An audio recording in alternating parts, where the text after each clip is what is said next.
United Arab Emirates UAE-യിലുള്ള Dubai, Abu Dhabi പോലുള്ള എമിറേറ്റുകളിലുള്ള ഇന്ത്യൻ സ്റ്റോക്ക് മാർക്കറ്റിലെ ഇക്വിറ്റി ബേസ്ഡ് ആയിട്ടുള്ള മ്യൂച്വൽ ഫണ്ടുകളിലും ഡെറ്റ് ബേസ്ഡ് ആയിട്ടുള്ള മ്യൂച്വൽ ഫണ്ടുകളിലൊക്കെ നിക്ഷേപിക്കുന്ന ഇൻവെസ്റ്റർമാർക്ക് വളരെ സന്തോഷമുള്ള ഒരു വാർത്തയാണ് ഇന്ന് നമ്മൾ പറയുന്നത്. UAE-യിൽ താമസമാക്കിയിട്ടുള്ള നോൺ റെസിഡന്റ് ഇന്ത്യൻസിന് മ്യൂച്വൽ ഫണ്ടുകളിൽ കിട്ടുന്ന ലാഭത്തിന് ടാക്സ് കൊടുക്കേണ്ട എന്നുള്ളതാണ്. മ്യൂച്വൽ ഫണ്ടുകളിൽ നമ്മൾ ഇൻവെസ്റ്റ് ചെയ്തിട്ടുള്ള തുക അതിന്റെ വളർച്ച അല്ലെങ്കിൽ അതിൽ നിന്ന് കിട്ടുന്ന ലാഭത്തിന് 10% നമ്മൾ ടാക്സ് കൊടുക്കണം എന്നുള്ളത് നിങ്ങൾക്ക് അറിയാലോ അല്ലെ. അതായത് ഒരു ഇക്വിറ്റി ബേസ്ഡ് ആയിട്ടുള്ള മ്യൂച്വൽ ഫണ്ടാണ് എന്നുണ്ടെങ്കിൽ, അല്ലെങ്കിൽ സ്റ്റോക്കുകൾ കൂടുതലുള്ള മ്യൂച്വൽ ഫണ്ടുകളാണ് എന്നുണ്ടെങ്കിൽ നമ്മൾ എന്താ വേണ്ടതെന്ന് വെച്ചാൽ, നമ്മൾ 1,00,000 രൂപ നിക്ഷേപിച്ചു, അത് 5 വർഷത്തിന് ശേഷം തിരികെ എടുക്കുമ്പോൾ നമ്മൾക്കത് 1.5 ലക്ഷമായിട്ട് വർദ്ധിച്ചു എന്ന് കരുതുക.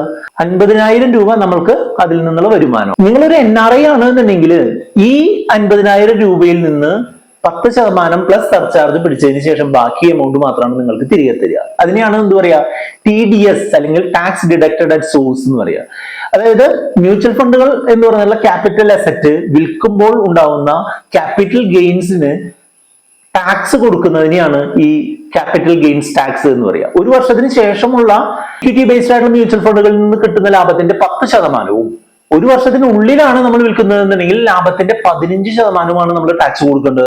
NRIകളുടെ കാര്യമാണെന്നുണ്ടെങ്കിൽ എന്താണെന്ന് വെച്ചാൽ, NRIകൾക്ക് ഈ ടാക്സ് കൊടുക്കുന്നത് മുൻകൂറായിട്ട് പിടിച്ചിട്ട് ബാക്കി ഫയൽ ചെയ്യുന്ന സമയത്ത് തിരികെ ചിലപ്പോൾ കിട്ടും എന്നുള്ള രീതിയിലാണ്. ലോങ് ടേം ആയിട്ടുള്ള ഒരു പ്രോഫിറ്റ് കിട്ടിയിട്ടുള്ള ഒരാളാണെന്നുണ്ടെങ്കിൽ 1,00,000 രൂപ വരെ ഒരു ഫിനാൻഷ്യൽ ഇയറിൽ ഒരു പാൻ നമ്പറിലെ ആൾക്ക് ടാക്സ് ഇല്ലാതെ ചെയ്യാം എന്നുണ്ട്.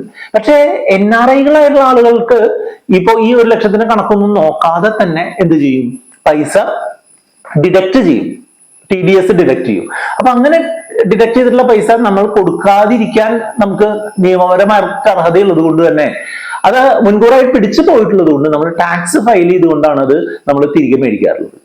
അതേസമയം തന്നെ സാധാരണക്കാരെ ഇന്ത്യക്കാരെ എങ്ങനെയാണ് ചെയ്യുന്നത് വെച്ചാൽ, നമുക്കിപ്പോ 1.5 ലക്ഷം ആയിട്ടുണ്ട് എന്നുണ്ടെങ്കിൽ 1.5 ലക്ഷം തിരികെ കിട്ടും, ബാക്കി അതിന്റെ ടാക്സ് ഫയൽ ചെയ്യുന്ന സമയത്താണ് യൂഷ്വലി ആളുകൾ അടയ്ക്കാറുള്ളത്. അപ്പോൾ NRIകൾക്ക് 2 തരത്തിലുള്ള പ്രശ്നമാണ്. ടാക്സ് വരും എന്നുള്ളത് മാത്രമല്ല, ടാക്സ് മുൻകൂറായിട്ട് പിടിക്കുകയും ചെയ്യും എന്നുള്ളതാണ്. UAE-യിൽ വർക്ക് ചെയ്യുന്ന ആളുകൾക്ക് വളരെ നല്ല ഒരു ഇൻഫർമേഷൻ ആണ് ഇപ്പോൾ ഉള്ളത്. UAE-യിൽ ഉള്ള NRIകൾക്ക് മ്യൂച്വൽ ഫണ്ടിൽ ഇൻവെസ്റ്റ് ചെയ്യുമ്പോൾ കിട്ടുന്ന ലാഭത്തിന് നമ്മൾ ടാക്സ് കൊടുക്കേണ്ടതില്ല എന്നുള്ളതാണ്. അതിന് കാരണമായിട്ട് പറയുന്ന കുറച്ച് കാര്യങ്ങളുണ്ട്. അത് നിയമപരമായിട്ട് തന്നെയാണ് ഇത് നമ്മൾ ചെയ്യുന്നത്. കാരണം എന്താണെന്ന് വെച്ചാൽ, ഇത് ഡബിൾ ടാക്സേഷൻ അവോയ്ഡൻസ് ട്രീറ്റി എന്ന് പറഞ്ഞിട്ടുള്ള ഒരു കരാറില് ഇന്ത്യ കുറെ രാജ്യങ്ങളുമായിട്ട് ഒപ്പുവെച്ചിട്ടുണ്ട്. UAE അത്തരത്തിലുള്ള ഒരു രാജ്യമാണ് എന്നാണ് മനസ്സിലാക്കുന്നത്. അതുകൊണ്ട് തന്നെ ഈ കരാറിന്റെ ആർട്ടിക്കിൾ 13 പറയുന്നത് എന്താണെന്ന് വെച്ചാൽ, മ്യൂച്വൽ ഫണ്ടുകൾ അടക്കമുള്ള മിക്കവാറും ക്യാപിറ്റൽ അസറ്റുകളിൽ നിന്ന് ഉണ്ടാകുന്ന ലാഭം റിസൈഡിങ് കൺട്രിയിൽ, ആ ഇൻവെസ്റ്ററുടെ റിസൈഡിങ് കൺട്രിയിലെ ടാക്സേഷൻ എങ്ങനെയാണോ അതിനനുസരിച്ചാണ് ടാക്സ് പിടിക്കേണ്ടത് എന്നാണ് പറയുന്നത്.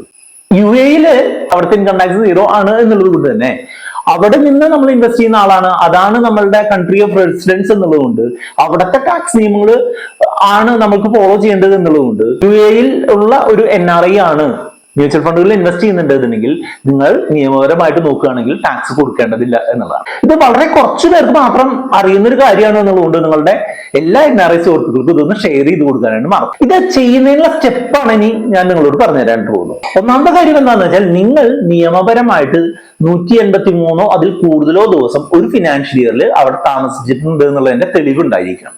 അതാണ് ഒന്നാമത്തെ കണ്ടീഷൻ. എന്നാലല്ലേ നമ്മൾ NRI എന്ന് പറയാൻ പറ്റുള്ളൂ. രണ്ടാമത്തേത്, നിങ്ങൾ UAE-യിൽ നിന്ന് ഒരു ടാക്സ് റെസിഡൻസി സർട്ടിഫിക്കറ്റ് കരസ്ഥമാക്കണം. മൂന്നാമത്തേത് 10F എന്ന് പറഞ്ഞിട്ടുള്ള ഒരു ഫോം നിങ്ങൾ ഇൻകം ടാക്സിന്റെ സൈറ്റിൽ നിങ്ങളുടെ ലോഗിനിൽ കയറിയിട്ട് നിങ്ങൾ ഡൗൺലോഡ് ചെയ്തെടുക്കണം. ആ 10F ഫോം നിങ്ങളുടെ മ്യൂച്വൽ ഫണ്ട് കമ്പനികൾക്ക് ഫില്ല് ചെയ്തുകൊണ്ട് നിങ്ങളുടെ ടാക്സ് റെസിഡൻസി സർട്ടിഫിക്കറ്റ് അടക്കം നിങ്ങൾ അവർക്ക് ഫർണിഷ് ചെയ്യണം, അവർക്ക് സബ്മിറ്റ് ചെയ്യണം.